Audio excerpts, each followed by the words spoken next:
زندگی گزار تو یہ شرم آتی ہے، اور کرتا پاجامہ پہننے تو تجھے شرم آتی ہے، اور ٹوپی پہننے تو تجھے شرم آتی ہے، مسجد میں جانے کو تو تیرا دل نہیں چاہتا، تو جو نبی کے عشق میں، نبی کی محبت میں زندگی نہیں گزار سکتا، وہ نبی کی محبت میں مر کیا سکتا ہے؟ نعرے لگا کر کے خود پریشان نہ ہو، دوسروں کو پریشان نہ کرو میرے عزیز۔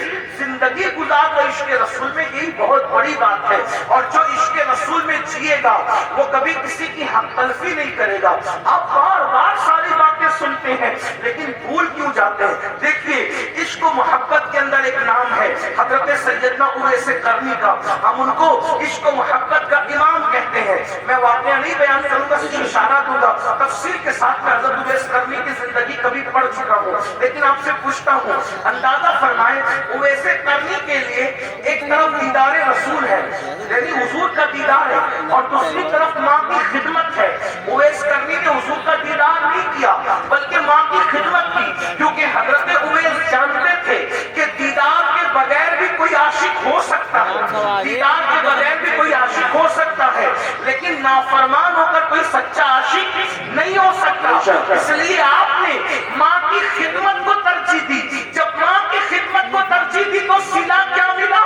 صلہ یہ ملا کہ اللہ کے رسول اپنا نمائندہ بھیج کر اویس کے پاس کہلاتے ہیں کہ اویس سے کہنا کہ وہ میری امت کے لیے مغفرت کی دعا جانے دعا جس سے دعا کروا رہے ہیں وہ اویس کرنی ہے، اور امت کو حضرت اویس کرنی کی شان بتا رہے ہیں۔ کیوں؟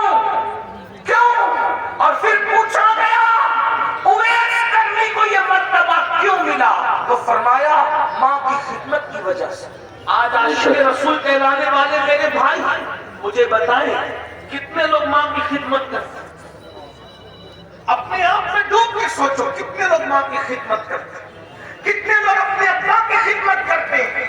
بہت معذرت ہے، اگر علماء سادات مقرروں کے ہاتھ چومنے کی بات آئے تو پورا مجمع دوڑے، ایک دوسرے کو دھکا دے، مار پیٹ کرے، سب کرے، لیکن جس جذبات کے ساتھ تم مقرروں کے ہاتھ چومتے ہو اسی جذبات کے ساتھ کیا تم اپنی ماں کا اور اپنے باپ کے بھی ہاتھ چومتے ہو؟ باتیں کڑوی ہے، لیکن ایک بات یاد رکھنا، کسی بھی مقرر کے پیروں کے نیچے تمہاری جنت نہیں ہے۔ کتنا بھی بڑا مقرر ہو، کتنا بھی بڑا مقرر ہو، کتنے بھی بڑے ٹائٹل کے ساتھ آئے، کتنا بھی کامیاب مقرر ہو، کتنا بھی بڑا پیر صاحب، کتنا بھی بڑا عالم صاحب، کتنا بھی بڑا خطیب، کتنا بھی بڑا عالم، بتاؤ کیا حدیث ہے ان کے لیے کہ ان کے پیروں کے نیچے تمہاری جنت ہے؟ تمہاری جنت کہاں ہے؟ تمہاری ماؤں کی قدموں میں۔ اس کو تو بڈھی کہتے ہیں، ان کو تو ٹوکری ٹوکرا کہتے ہیں، اگر وہ کوئی مشورہ دے دے تو چیخ چلا کے کہتے ہو چپ رہو، تمہیں کیا سمجھتا ہے؟ یہی یہاں آ کر ہاتھ باندھ کے کھڑے رہتے ہو اور اپنے ماں باپ کو آنکھیں دکھاتے ہو۔ یہی عشق رسول ہے ہمارے پاس، یہی محبت رسول ہے۔